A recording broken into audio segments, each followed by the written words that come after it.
still keep the party running. I want it out of place. Lately, I've been moving close to the edge. Still be looking my best.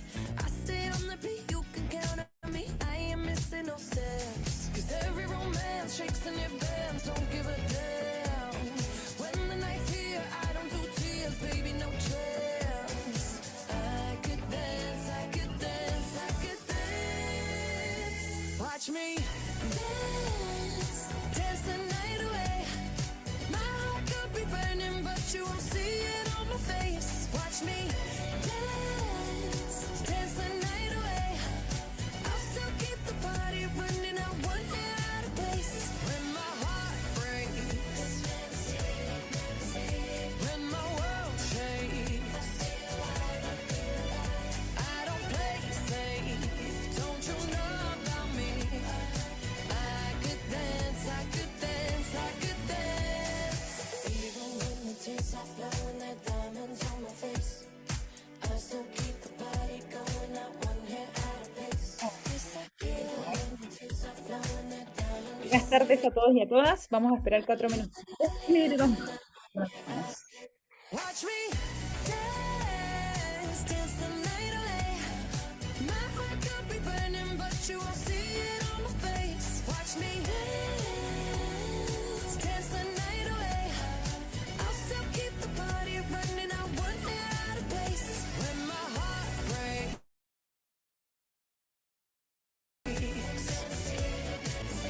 when my world shakes, I don't play safe. Don't you know about me? I could dance, I could dance, I could dance. Dance the night.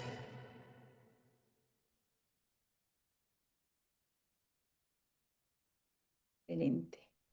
Vamos a comenzar en 3 minutos más, así que, mientras tanto, prepárense para que comencemos esta sesión en 3 minutos más.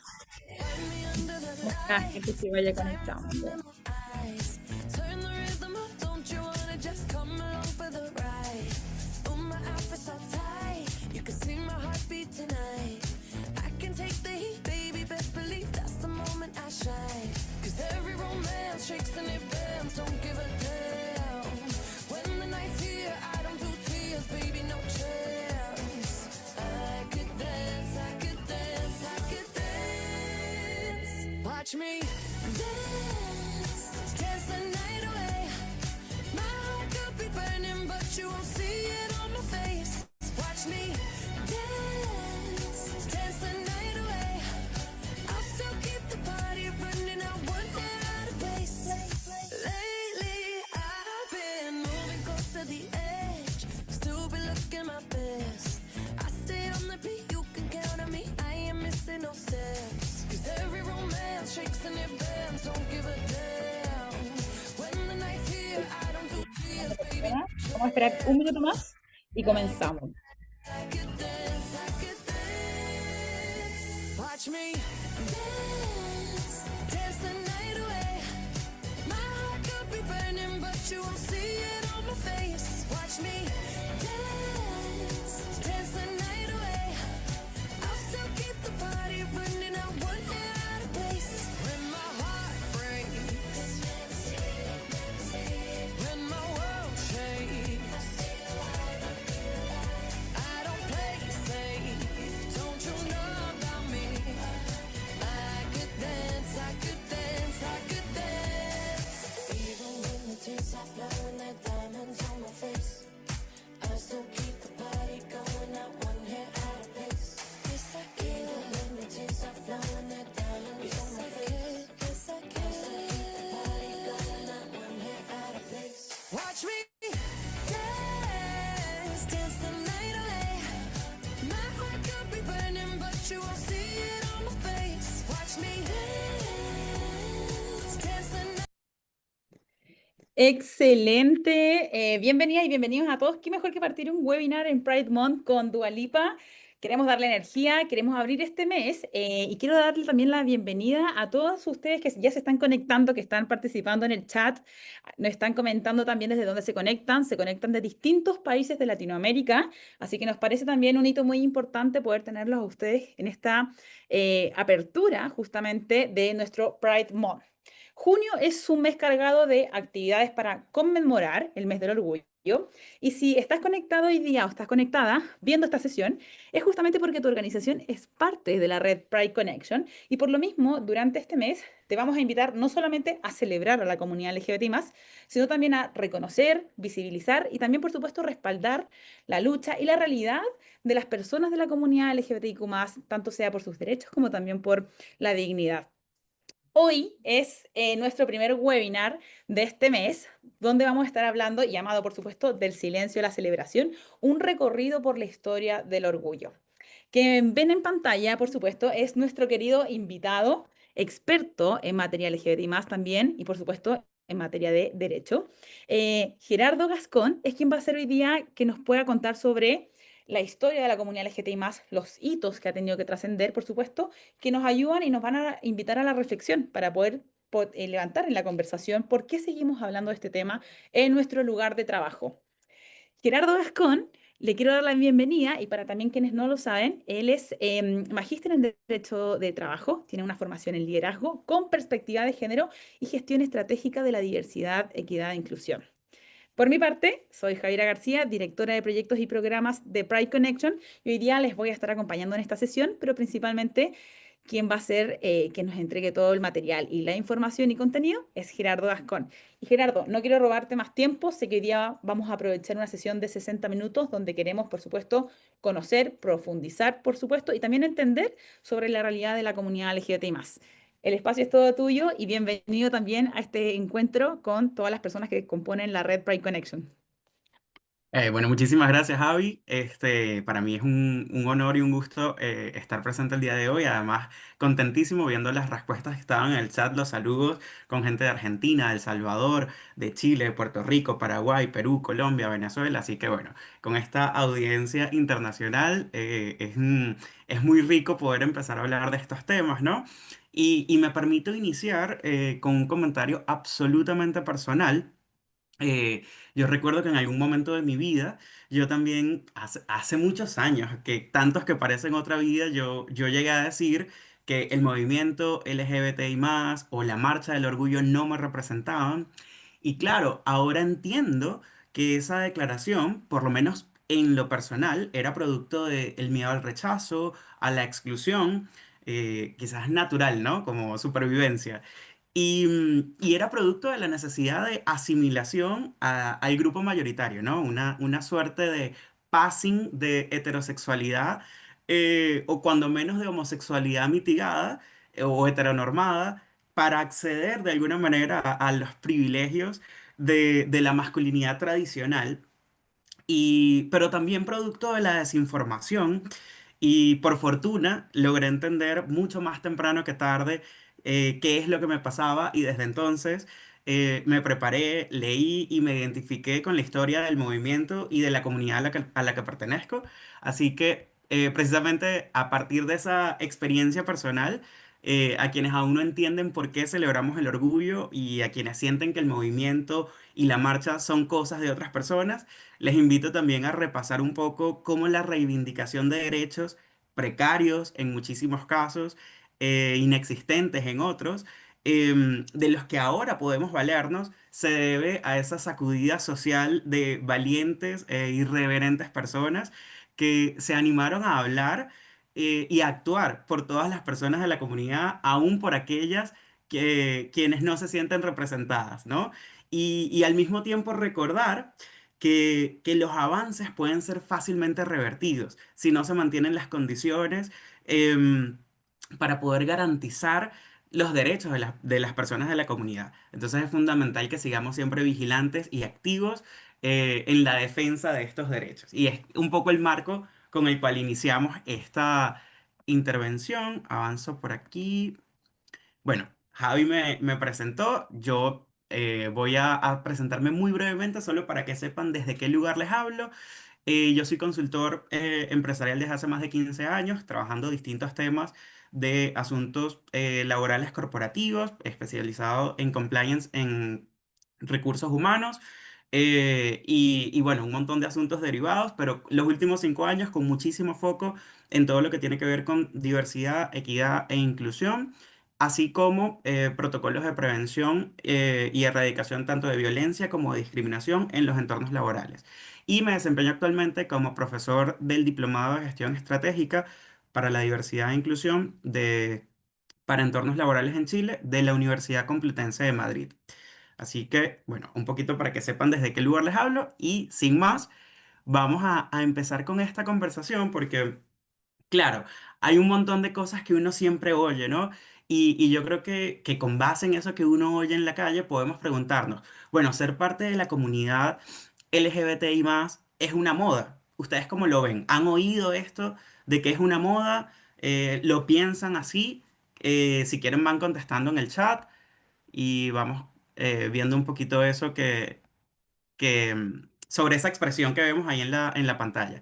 ¿Qué creen ustedes? ¿Han oído la expresión? ¿Están de acuerdo con esta expresión? Claro, ahí va comentando Natalie, entre heterosexuales se comenta que es una moda. Alguien dice, no, nunca he escuchado que sea una moda, ¿ok? Claro, esto puede variar muchísimo en nuestros contextos sociales, en nuestros contextos culturales. Hay quienes dicen, no creo que sea una moda, lo que creo es que se ha ido aceptando y más gente se atreve. Sí, lo he escuchado mucho. Bueno, ahí vamos viendo, depende de las generaciones, claro, ahí hay un montón de información que va saliendo en el chat. Así que, nada, a partir de, yo creo que la mejor manera siempre de abordar estos temas es con información, con datos que nos ayudan a entender y sobre todo cuando en estos temas que las personas dicen, ah, bueno, es que esta es mi opinión o no es mi opinión. Bueno, más allá de la opinión, ¿qué nos dice la historia? ¿Qué nos dice la ciencia, los datos?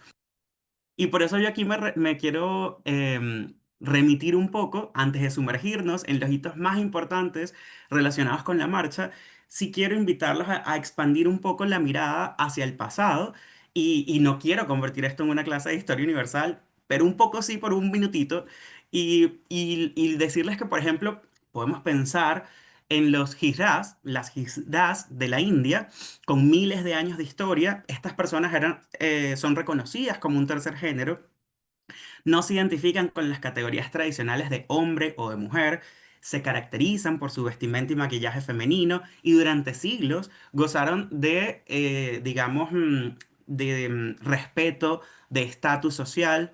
De hecho, durante el Imperio Mongol, las hijras desempeñaron roles variadísimos, desde niñeras hasta consejeras imperiales, ¿ok?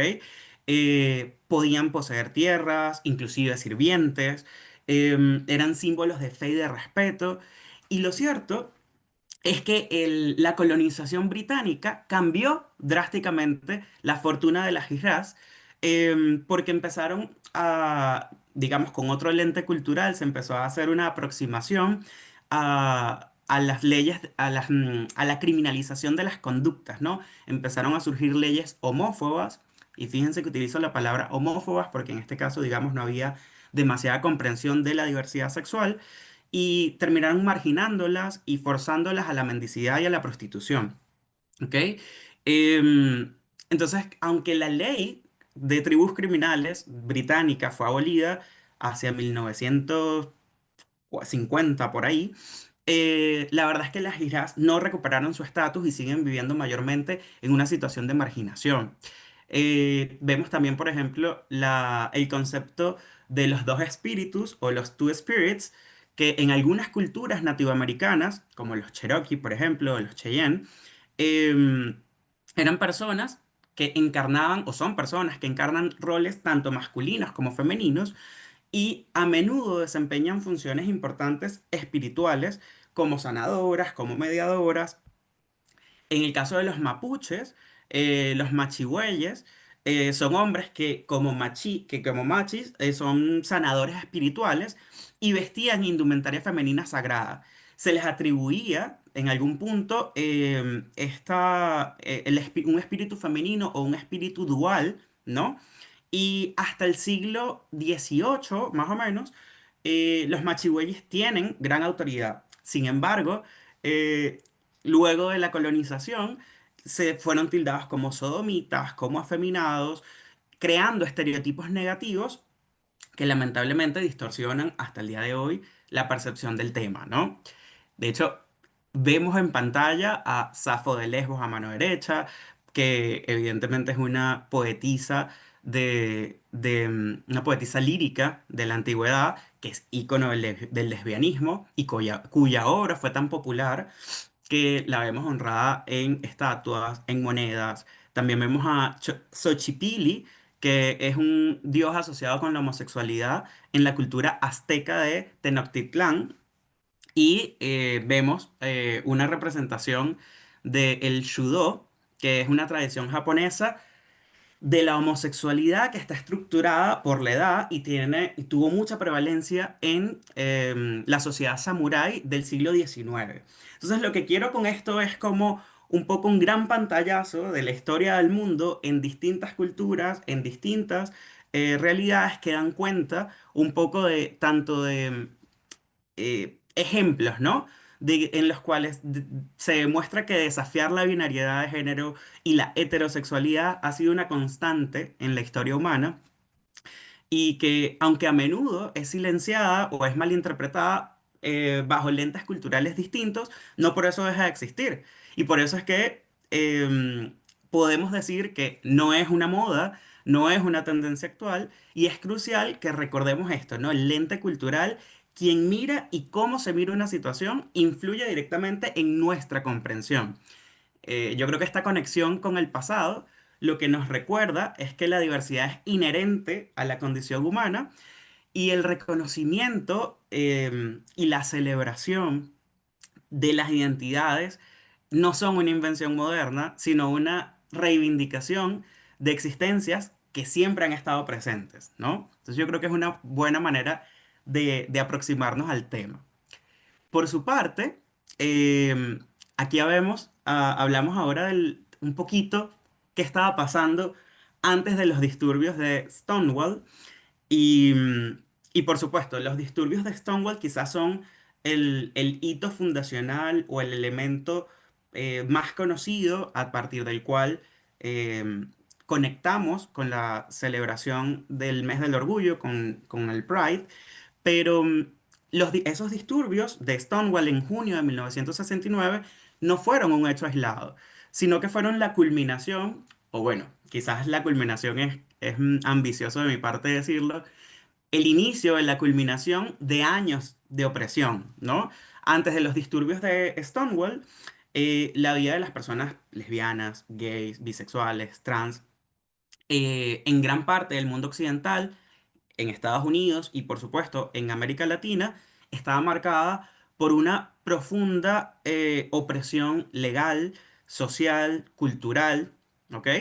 Estamos hablando de criminalización, de patologización médica, estamos hablando de una discriminación sistemática, de violencia policial y social, estamos hablando de marginación, invisibilidad, de silenciamiento, ¿no? Em, entonces un bar gay en Greenwich Village, en Nueva York, fue el escenario en el que se encendió esta chispa, ¿no? Que terminó en forma alguna motorizando un movimiento de liberación LGBT para ese entonces mucho más amplio y visible.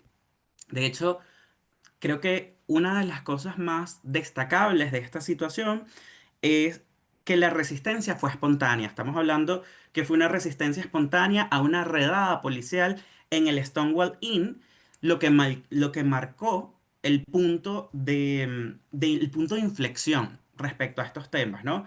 Demostrando que la comunidad LGBTI+, no iba a seguir tolerando el abuso de forma pasiva, ¿no? Entonces es crucial también que recordemos que en la primera línea de resistencia estuvieron personas trans y estuvieron personas racializadas como Marsha P. Johnson, Silvia Rivera, cuyo liderazgo fue fundamental. Bueno, en la imagen, en la diapositiva, vemos a Marsha muy regia como siempre, Lucía. no, igual pueden ir haciendo preguntas, comentarios si tienen alguno. Al final del espacio vamos a tener un espacio muy breve de preguntas y comentarios, pero si tuvieran algún comentario o pregunta que quieran hacer, siéntanse libres de formularlo en el chat. Bueno, sigo avanzando por acá. Y aquí llegamos a una década un poco más oscura, ¿no? Y crucial también, que es la crisis del VIH, SIDA concretamente, que se cernió sobre la comunidad gay masculina. Fíjense cómo era recogido por los medios de comunicación de entonces, se referían al SIDA como el cáncer gay. Y por supuesto, ¿porque hablamos de SIDA? Bueno, porque en digamos, al no haber atención, tratamiento, etcétera, de los estadios iniciales de VIH, por supuesto, llegábamos a las complicaciones del síndrome, ¿no? Del SIDA. Entonces, la crisis del VIH de alguna manera se cernió sobre la comunidad gay masculina. De hecho, nosotros, em, o sea, aquí siempre hablamos de este estigma que se generó de forma profunda, con miedo, con discriminación adicional, ya no solo por la orientación sexual, sino por el estado serológico. Y fue un periodo de inmensa pérdida y de abandono por parte tanto de las instituciones como de la sociedad en general, ¿no? Em, y aquí siempre me gusta enlazar con la L que lideró, que cuando estaba construyendo esta presentación, cuando estaba pensando de qué manera presentarles esta información. Dije, bueno, vamos a hacer un reconocimiento expreso de esta L, ¿no? ¿Y por qué lo quiero destacar? Bueno, porque durante la crisis del VIH-Sida en los años 80, y ahí fíjense que estoy tratando de hacer una línea de tiempo, pero que no es muy rigurosa en temporalidad, ¿va? Estamos saltando un poquito entre décadas. Pero durante la crisis del VIH-Sida en los años 80, muchas mujeres lesbianas estuvieron en primera línea, ¿ok? Donaron sangre cuando los hombres gays se les prohibía hacerlo.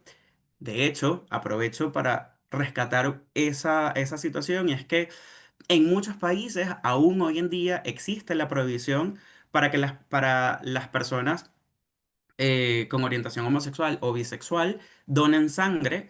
En el caso, por ejemplo, de Chile, dejó de estar en vigor la prohibición en 2013. En Estados Unidos se eliminó recién en 2023. Pero en Latinoamérica hay muchos casos de países con prohibición expresa, algunos con limitaciones excesivas y otros donde lo que existe es la prohibición de la discriminación, pero incluso en esos países existen casos documentados de prácticas sanitarias donde existe una prohibición en la práctica a las personas con orientaciones homosexuales o bisexuales a donar sangre, ¿no?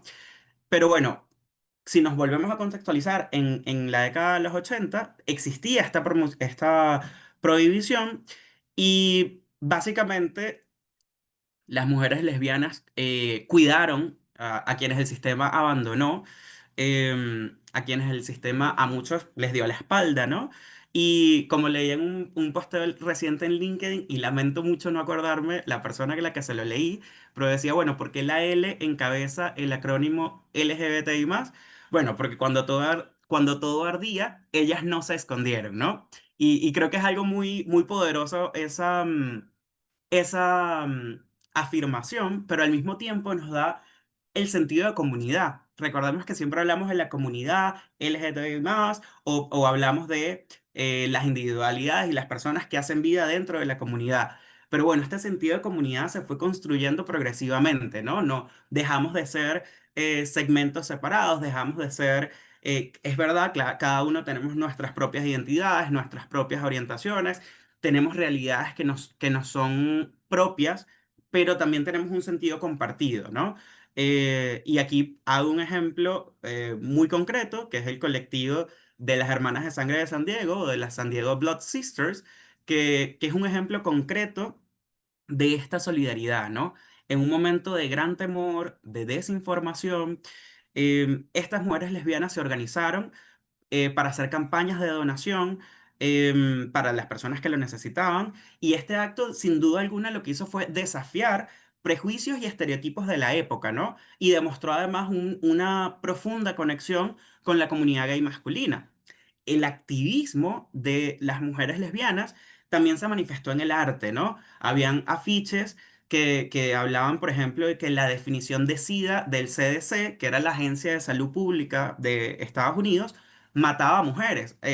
Digamos, uno de los eslogans. ¿Y por qué? Bueno, porque ellos lo que hicieron fue visibilizar que la definición inicial de SIDA invisibilizaba el impacto en las mujeres, ¿no? Entonces, muchas mujeres sin diagnóstico por esta definición estereotípica de la enfermedad.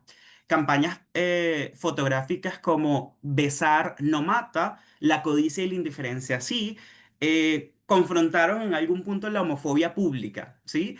Y al mismo tiempo se crearon recursos para promover prácticas sexuales saludables y más seguras dentro de la comunidad lésbica, reconociendo que bajo riesgo no significa ningún riesgo, ¿no? Entonces, creo que aquí es muy relevante no perder de vista este tipo de hitos, ¿no? Porque la historia de la respuesta de las lesbianas a la crisis del VIH y del SIDA, lo que nos hace es un poderoso recordatorio de la interseccionalidad de nuestras luchas y de la importancia de la solidaridad dentro de la comunidad LGTBI+, porque yo creo que aquí lo que destacamos es tanto la valentía como la compasión que merecen ser reconocidas y merecen ser recordadas cuando hablamos de este tipo de situaciones. Eh, Javi, no sé si hasta ahí tenemos alguna pregunta, algún comentario, ¿estamos bien? Hasta ahora, no solamente nos habían preguntado cuándo se abrió el bar de Stonewall, que ahí le comentamos que fue en Ah, enero de 1966. Así que, perfecto, y buenísimo. ahí, una acotación, recuerden que Sí, pueden dejar sus preguntas en la sección de preguntas y respuestas de Zoom, que en el borde inferior. sí, perfecto. Bueno, y aquí vamos a entrar en algo que a mí me resulta entretenido, que me parece pertinente y relevante cuando tratamos de escudriñar un poco en entender cómo se construye este sentido de comunidad, cómo se construye este sentido de solidario, ¿no? Y por eso nos vamos a trasladar ahora a un escenario un poco más vibrante y que es crucial para entender la construcción de la resistencia queer, que es la cultura del ballroom, o lo que llaman el ballroom scene, ¿no? Em, Fíjense, aquí la historia del ballroom es un crisol de resistencia, de autoexpresión, que está profundamente arraigado con la necesidad de crear espacios que fueran seguros, tanto para las personas queers como para las personas trans, especialmente de la comunidad negra, afrodescendiente y latina que en algún punto habían sido históricamente marginados, tanto dentro de la sociedad como dentro de la propia comunidad LGBTI+, ¿no? Entonces, fíjense, hace un ratito hablábamos un poco de esta historia de solidaridad de las mujeres lesbianas, pero también no podemos dejar de hacer un doble clic o hacer una mirada crítica dentro del propio movimiento, dentro de la propia comunidad, al decir, bueno, a pesar de que reclamamos no discriminación, a pesar de que demandamos respeto y respeto a la dignidad humana, no somos ajenos a estar, digamos, incurrir en prácticas discriminatorias de otra naturaleza. Y no estoy hablando necesariamente ya de cosas como más profundas como la discriminación dentro de la propia comunidad, sino en este caso específico del racismo. Del etnocentrismo, ¿no? Un poco todo esto que hay ahí. Y bueno, así llegamos a la cultura del ballroom scene. Sus orígenes se remontan a los drag balls, a los bailes de drag queens, a finales del siglo XX en Nueva York. Pero el momento crucial ocurre hacia finales de la década de los 60, principios de la década de los 70, ¿no? Mujeres trans, afroamericanas y latinas, hartas del racismo, de la transfobia en los concursos drag de downtown, tomaron la iniciativa de crear sus propios espacios, ¿no? Y ahí vemos a Christian LaBella, que es una figura icónica de este momento, quien fundó lo que se llama la Casa de la Bella o The House of la Bella en los 70 como un acto de rebeldía, ¿no? Em, y aquí A ver, esto a mí me gusta explicarlo porque entiendo que no todas las personas están familiarizadas con esto. Y el corazón del ballroom se encuentra en las casas o en las familias elegidas, ¿no? Estas funcionan como un sistema de apoyo vital, ofreciendo un sentido de pertenencia a personas que a menudo han sido rechazadas por sus familias biológicas, por sus amigos, por sus amistades. Entonces, estas casas están lideradas por una madre y o un padre, y estas casas lo que hacen es brindar mentoría, guía, y a veces incluso apoyo material, ¿no? Em, en este mismo sentido de compartir desde mi experiencia personal, yo recuerdo cuando yo iba a salir del closet con mis padres, yo me aseguré en ese momento de tener suficiente dinero en mis cuentas por si acaso esta información hacía que el compartir esta parte de mi identidad, de revelarla con ellos, implicaba tener que irme de la casa, ¿no? Y yo creo que esto es en mi caso, por fortuna no fue así, pero es una realidad a la que se enfrentan muchísimas personas de la comunidad. Entonces, cuando las personas tienen un resultado no tan favorecedor al momento de salir del closet, bien sea porque los hubiesen descubierto o porque lo compartieron y no fue bien recibido, estas familias de acogida tienen un rol fundamental, ¿no? Entonces yo creo que conocer y entender la trascendencia de la ballroom scene dentro de este contexto, perdón, dentro de este contexto es sumamente relevante, ¿no? Los balls son eventos donde estas casas compiten en diversas categorías, como el icónico Vogue de Madonna, y básicamente lo que se cuestiona son las normas de género y de raza. Estos eventos son mucho más que competiciones, son plataformas de visibilidad, de celebración y, y yo creo que también ahí tenemos esta dualidad, ¿no? Porque el ballroom navega entre lo público y lo privado. Porque el ball, los bailes, se celebran en espacios públicos, transformándose en unos santuarios de expresión queer o de expresión trans, pero al mismo tiempo el sistema de casas opera como una red crucial de espacios seguros y privados que ofrecen refugio y apoyo a las personas que lo integran, ¿no? Entonces, nada, me parece que es importante destacar dentro de la construcción de este sentido de comunidad un poco esto que venimos hablando acá, ¿no? A ver, déjenme avanzar por aquí. Y aquí volvemos a aterrizar. Fíjense que les decía que estábamos un poquito saltando entre décadas, pero es deliberado, fue pensado de esta manera. El primer aniversario de Stonewall, el 28 de junio de 1970, se llevaron a cabo las primeras marchas del orgullo, ¿ok? En Nueva York y en Los Ángeles. En el caso de la de Nueva York, que fue la ciudad, digamos, originaria donde ocurrieron los riots o los disturbios, tuvo un carácter mucho más de militancia, mientras que en el caso de Los Ángeles tuvo un carácter un poco más festivo, ¿ok? Básicamente miles de personas salieron a las calles a reclamar y fíjense que es relevante las consignas del momento.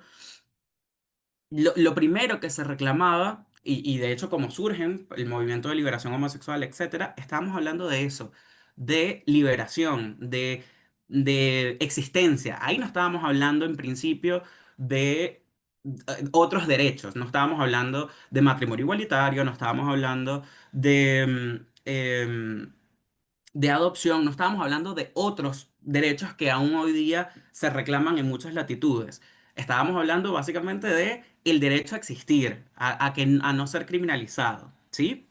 Y bueno, la idea rápidamente se expandió en otras ciudades de Estados Unidos y a nivel internacional, inspirando a comunidades de todo el mundo a organizarse y a luchar por sus derechos.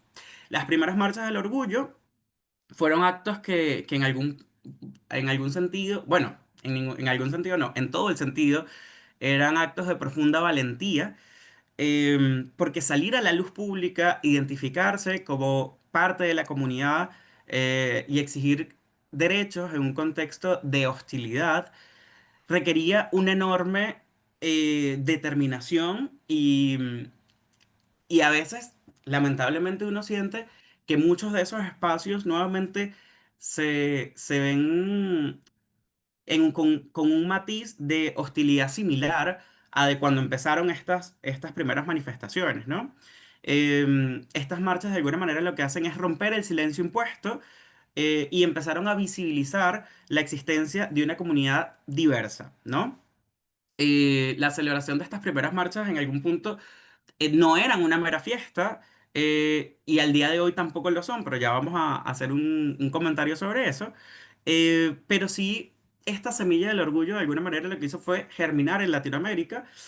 Ahí vemos que en 1973 hubo la primera manifestación pública de las diversidades sexogenéricas en Latinoamérica. Esto ocurrió en Chile en 1973. Sin embargo, eso no es considerada la primera marcha del orgullo gay o del orgullo LGTBI+, pero digo, en el momento era conocida con ese nombre en Latinoamérica, sino que la primera marcha que se reconoce en Latinoamérica fue en México en 1979 porque sí hubo una movilización. Lo que ocurrió en 1973 no fue una marcha, fue más bien como un encuentro, ¿no? Una protesta, pero que fue una manifestación pública de encuentro, no hubo una marcha. En cambio que en 1979, perdón, 79, en México sí ocurrió la primera marcha del orgullo en Latinoamérica. No podemos también perder de vista, ¿no? Que en muchos países latinoamericanos la homosexualidad seguía siendo ilegal o era socialmente inaceptable. Y se obligó o sea, esta situación obligaba a que las primeras organizaciones y a los activistas operaran desde la clandestinidad, enfrentando graves riesgos a su seguridad. Y a pesar de esto, los movimientos a menudo se entrelazaron con las luchas más amplias, no solo por la democracia, sino también por los derechos humanos, ¿no? Recordemos que dependiendo de las décadas en las que estamos hablando, habían contextos dictatoriales o regímenes autoritarios en algunos de estos países, ¿no? Me refiero a la región latinoamericana. A ver, avanzo por acá. Y aquí entramos en este tema de la despatologización, ¿no? Esta mirada clínica, médica, que se da a nuestras existencias. Recién en 1973, la Asociación Estadounidense de Psiquiatría, la APA, eliminó la homosexualidad de su manual de trastornos mentales. Em, Transcurrieron varios años antes de que la Organización Mundial de la Salud, en 1990, eliminara a la homosexualidad de su clasificación internacional de enfermedades, ¿no? De su listado. De hecho, a partir eh, de este hito, ¿no? De este momento, se cumplieron 35 años el 17 de mayo recién, ¿no? Ahorita estamos a 3 de junio, el 17 de mayo de este año se cumplieron 35 años desde que la Organización Mundial de la Salud reconoció que la homosexualidad es una orientación sexual y no una enfermedad que necesita tratamiento, ¿ok? Y más recientemente, apenas en 2019, la Organización Mundial de la Salud eliminó el transexualismo del capítulo de trastornos mentales. Em, Básicamente lo trasladó a el capítulo de condiciones relacionadas con la salud sexual. Em, entonces, fíjense, aquí tenemos que entender no, el nombre de esta charla, el nombre de este espacio de conversación es Del silencio a la celebración. Bueno, pero ¿por qué existe el Día del Orgullo? ¿Por qué? Bueno, porque evidentemente venimos de un montón de situaciones que históricamente nos han marginado, que históricamente nos han disminuido, nos han invisibilizado, nos han tratado de diferentes maneras y a medida que se van pelando un poco estas capas de dificultad, em, hacen que nos podamos empoderar más en quienes somos, ¿no? Aquí vemos, por ejemplo, algunos avances logrados. Y esto puede ser, esto por supuesto va a variar dependiendo de cada país, dependiendo de cada contexto. Hablamos de la legalización del matrimonio igualitario. El primer país que tuvo una ley de uniones civiles, no necesariamente, no de matrimonio, ley de uniones civiles, fue Dinamarca en 1989. Luego el primer país que tuvo matrimonio igualitario fue Países Bajos en el 2001. Y en el caso latinoamericano, en el 2010 Argentina tuvo la ley de matrimonio igualitario, en el caso de Chile en el 2021, y el último país del mundo en aprobar el matrimonio igualitario, por lo menos al día de hoy, ha sido Tailandia, que lo hizo este año, en 2025. ¿Ok? Entonces, fíjense la brecha temporal que existe entre cuando se alcanzaron estos derechos en algunas partes del mundo y este derecho no existe en tantísimas otras partes. Y bueno, en algunos de los países en donde nos desempeñamos, donde hacemos vida, bueno, ¿cuál es esta realidad, no? Al mismo tiempo, las leyes antidiscriminación o la despenalización, dependiendo del caso. Las leyes donde se protege a las orientaciones sexuales o a las expresiones de género disidentes de discriminación y las leyes que despenalizaron las conductas homosexuales, que es típicamente la que solía estar penalizada.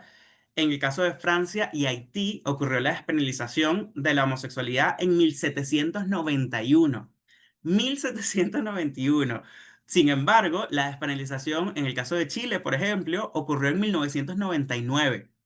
Entonces, ni qué decir de una brecha en cómo ocurrieron los hechos, cómo ocurrieron los eventos. Y ojo, que en el camino hubo un montón de países que lo fueron logrando en distintos momentos, ¿no? Pero digo como para tener una idea del contexto en el que nos desenvolvemos y que esas cosas, digamos, también quedan un poco marcadas en el inconsciente o en el imaginario colectivo. A ver cómo estamos de tiempo, estamos bien de tiempo. En el caso de Canadá, fueron el primer país que contempló normas antidiscriminación, ¿no?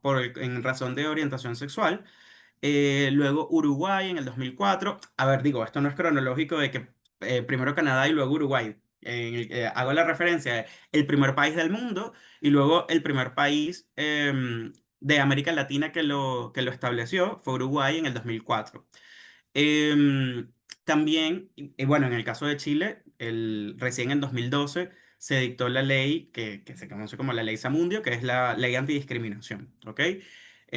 Hago también varias referencias a Chile, bueno, porque el grueso de las personas que están presentes son de Chile, pero hago este recorrido general por el mundo para que nos contextualicemos todas las personas que estamos presentes. Y finalmente, las leyes sobre identidad de género. Estas son más escasas, no existe tanta protección para las identidades de género a nivel mundial. De hecho, en Nepal, recién en 2011, perdón, en 2007, la Corte Suprema de Justicia declaró ilegal la discriminación por cuestiones de género. em, y en el censo de 2011 se incluyó la tercera opción de género, ¿ok? Lo cual fue evidentemente un momento sumamente trascendental desde el punto de vista del reconocimiento institucional, del reconocimiento del Estado a la existencia de otras identidades. Estamos hablando de recolectar o de recabar data demográfica sobre las personas que viven en mi país y que suelen ser invisibilizados en los censos de los demás países, de muchos países, perdón. En el caso de Argentina, el primer país en dictar una ley de identidad de género, que lo hizo en 2012. En el caso de Chile, la ley de identidad de género es de 2018. Entonces, bueno, aquí tenemos como algunos de los avances que han sido logrados producto de las luchas, de las demandas, de las exigencias del movimiento y de la comunidad LGBTI+, perdón, LGBTI+, pero en conjunto con un montón de asociaciones, etcétera. Y aquí entramos también como en esta pregunta. El Día del Orgullo, ¿lo celebramos o lo conmemoramos? Y fíjense que hablábamos del silencio de la celebración. Hoy en día yo creo que las marchas del orgullo han evolucionado, pero su esencia como manifestación política perdura, ¿no? Si bien son espacios de celebración, de alegría y de encuentro, donde, como ponemos ahí, donde, como pongo en la diapositiva, donde afirmamos la autenticidad de ser, ¿no? Y que la afirmamos precisamente porque salimos de la clandestinidad, porque salimos de la marginación y decidimos no volver ahí. Em, También es cierto, ¿no? Que es un recordatorio anual, pero al mismo tiempo masivo, de las injusticias que aún persisten, de la necesidad de seguir luchando por la igualdad plena de derechos, por lo que cada bandera ondeante, cada pancarta con un mensaje, eh, cada discurso que se pronuncia es una exigencia de respeto, es una exigencia de no discriminación y de plena inclusión en la sociedad, ¿ok? Las marchas son un espacio para honrar la lucha histórica, para visibilizar las demandas actuales, para construir un futuro donde la diversidad sexual y de género sea celebrada y sea protegida, ¿no? Entonces, por eso yo digo ahí, exigimos derechos, siempre reivindicamos nuestra humanidad y demandamos respeto, por supuesto. Entonces sí, celebramos y conmemoramos tanto el mes del orgullo como el Día del Orgullo. Em, y aquí entramos quizás en esta última parte de nuestro espacio, ¿no? Porque a pesar de los avances, de la lucha por la plena igualdad de la comunidad, eh, esta lucha está lejos de terminar, ¿no? La discriminación, la violencia persisten, se limitan las oportunidades, se afecta el bienestar, especialmente para las personas trans. Es una realidad que es un colectivo muy vulnerable dentro de nuestra comunidad. Y, y el panorama actual del mes del orgullo muestra una dualidad, ¿no? Porque si bien preocupa la menor visibilidad corporativa, el retroceso en los derechos, em, también podemos, quizás siendo optimistas, em, interpretarlo positivamente. ¿Y en qué sentido? Bueno, ustedes miran, ¿qué puede ser lo positivo? Lo positivo en este caso no es el retroceso, por supuesto, pero sí de pronto el fin del pink washing, ¿no? Este tema de diversidad, de inclusión de la diversidad por compromiso, por maquillaje, el puro marketing, ¿no? Y básicamente porque las empresas con compromisos genuinos son quienes al día de hoy siguen impulsando iniciativas reales más allá de la mera estrategia de marketing. Y yo creo que al tener una idea real de quiénes son las empresas con compromisos genuinos, podemos trabajar activamente en capitalizar aquellas empresas que no estaban comprometidas genuinamente con estas iniciativas, que no han entendido la profundidad, la dimensión, la relevancia, la necesidad de abordar estos temas como un punto estratégico que estimula la innovación, que estimula la creatividad, que contribuye en clima organizacional, que contribuye con marca empleadora, que contribuye inclusive con temas de compliance, porque, digamos, es una realidad. De hecho, muchas veces la puerta de entrada para las iniciativas de inclusión de diversidad es compliance. Bueno, lo hago porque tengo que cumplir, no porque creo que debo cumplir o porque veo la necesidad o la relevancia. Pero ante esta realidad, el rol de las empresas es crucial, ¿no? Y es crucial como agentes de cambio social, pero al mismo tiempo su compromiso debe ir más allá de declaraciones puntuales. Se deben implementar políticas concretas, transversales, que garanticen un ambiente de trabajo que pueda ser seguro, respetuoso e inclusivo para todas las personas, ¿no? Y esto, por supuesto, implica políticas claras de no discriminación, programas de sensibilización y de capacitación.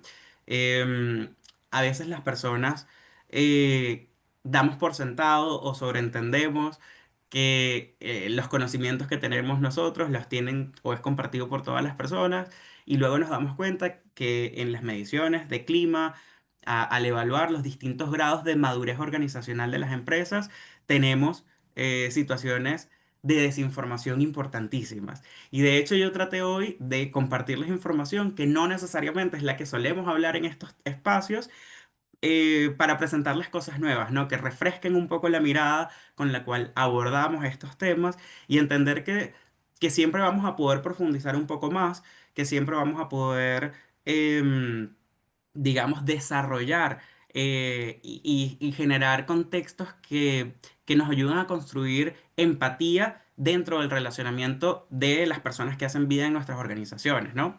Por eso también hablamos de beneficios laborales inclusivos, que reconozcan las diversas formas de familia y las necesidades específicas de las personas trans, ¿ok? A lo interno, apoyo a las redes de personas colaboradoras, en el caso de aquellas empresas que tienen ERG, los Employee Resources Group, o que tienen los Affinity Groups, em, pero al mismo tiempo la necesidad de fomentar espacios de comunidad y de diálogo, ¿no? Yo creo que no podemos como perder de vista esto. Y también, y esto sí es fundamental, pronunciamientos públicos, ¿no? Apoyos a las iniciativas que promuevan los derechos de la comunidad LGBTI+ en la sociedad en general, ¿no? Entonces, bueno, ¿dónde está la coherencia? Hay una colega con la que suelo trabajar muchísimo que ella siempre habla del posicionamiento coherente y consistente entre lo que decimos y lo que hacemos, ¿no? ¿Cómo se traduce esto? Entonces, yo creo que es importante que nos gestionemos con coherencia para gestionar nuestras iniciativas de diversidad y con un compromiso desde los valores.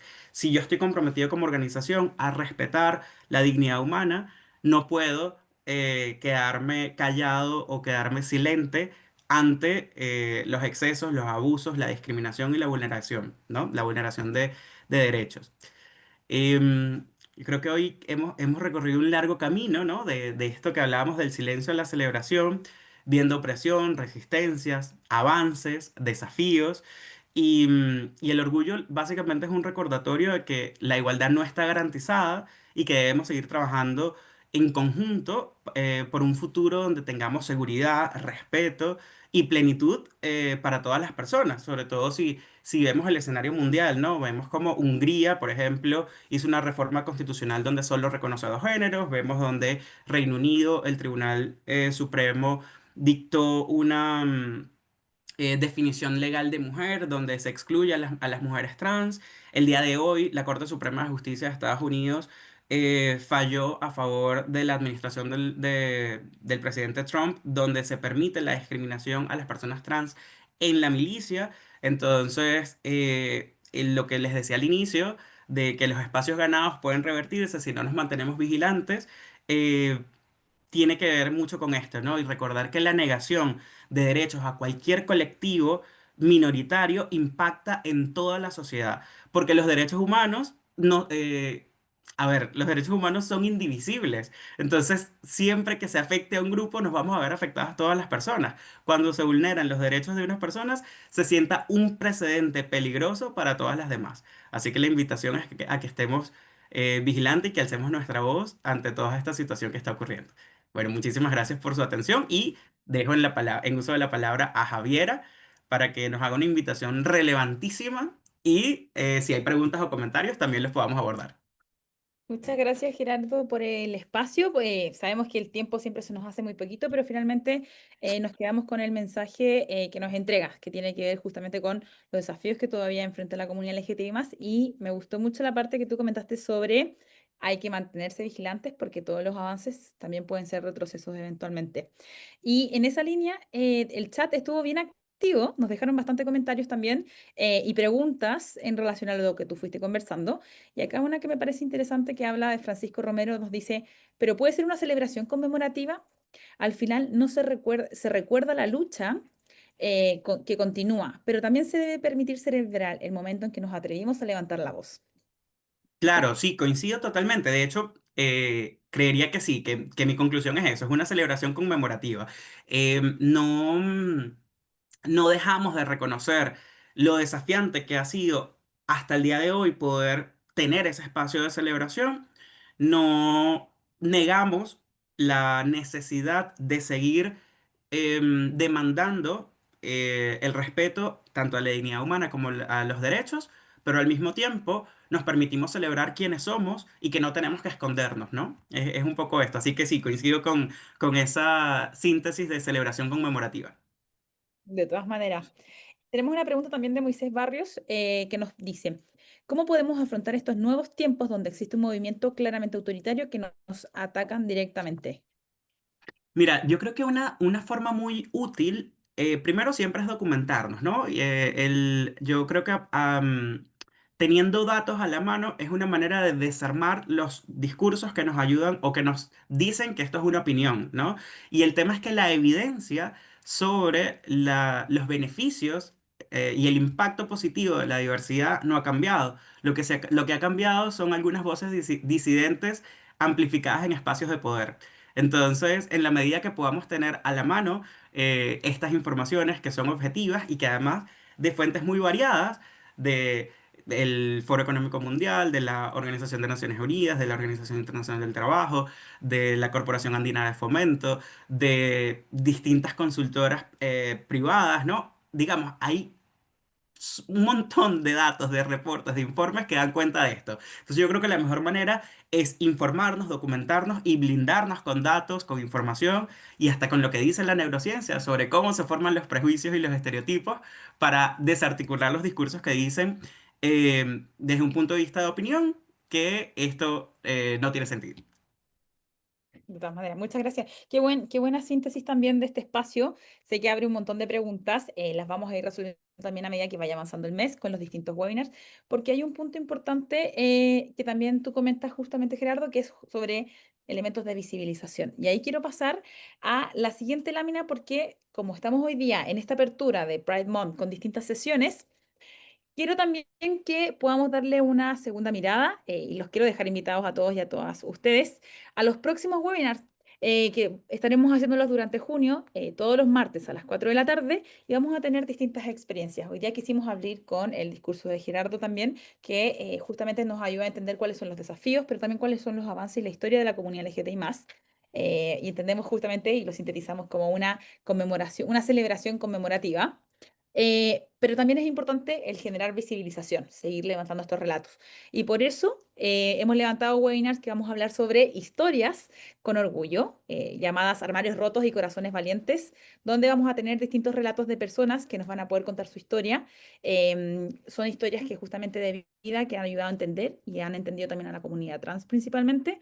Vamos a poder entender en otros webinars sobre salud mental para la comunidad LGBTI+, que también es un tema bien interesante y se alianza mucho con lo que tú levantas, Gerardo, que tiene que ver justamente con los datos. Como también con los datos, la neurociencia, la psicología, podemos nosotros enfrentar las nuevas luchas y desafíos que tenemos actualmente para la comunidad. Y cerramos este mes con una charla para las personas aliadas, que también es un espacio y una voz que nos permite dar mayor visibilidad y, por supuesto, mayor apertura a entender cuáles son las verdaderas necesidades de la comunidad LGBTI+, pero desde un rol de persona aliada. La invitación se las dejamos hecha, de seguro ahí sus organizaciones les van a estar compartiendo los links y como es muy importante Gerardo levantó, es importante que siempre podamos acceder al conocimiento. Por lo tanto, participen, pregunten todo lo que tengan que preguntar. Nosotros después al finalizar estas cápsulas las vamos a dejar guardadas en nuestro canal de Pride Connection y les quiero dejar invitados también a conectar con nosotros, con nuestro equipo. Así que Gerardo, si me ayudas con la siguiente lámina, a todas las personas que están hoy día Y, sumadas a este webinar, a quiero ver, dame dejarles un segundo invitados. porque ahí estamos. No te preocupes, Ahí estoy. ahí va a aparecer, que puedan justamente ir y revisar nuestro LinkedIn de Pride Connection Chile, donde vamos subiendo siempre información que les puede ser útil, estudios, modelos de gestión, cuáles son los últimos avances de la comunidad, los desafíos, y también sobre todo nuestro Instagram Pride Connection. Nos pueden encontrar, vamos a estar subiendo información para que por supuesto siempre estén al día, y aquellas personas que son gestoras de diversidad y inclusión pueden también conectar a través de nuestro canal de difusión de WhatsApp, escaneando el siguiente código QR. La presentación, ¿qué vamos a hacer con ella? La vamos a cargar a nuestro canal de YouTube. Tenemos un canal que se llama Pride Connection Chile. En el canal pueden encontrar los distintos webinars que hemos hecho a lo largo de nuestra existencia como red y pueden encontrar este webinar que lo vamos a estar subiendo durante esta semana y también los próximos también van a ser subidos al canal. Desde ya los dejamos más que invitados. Sabemos que hay muchas preguntas, ahí nos agradecen. Te agradezco un montón también, Gerardo, por la participación, por la voluntad también de poder entregar el mensaje de manera clara, de manera coherente y también de manera muy amena, para que podamos, por supuesto, generar de esta lucha una alianza en conjunto con todas las personas que se suman hoy día y, por supuesto, con toda la red Pride Connection. Así que desde ya nos despedimos y les damos una cordial bienvenida a Mes Pride. Sigan participando en las sesiones. Gracias, Gerardo. Gracias a todos ustedes por conectarse. Un abrazo y que estén muy bien. Muchísimas gracias, que tengan buen día.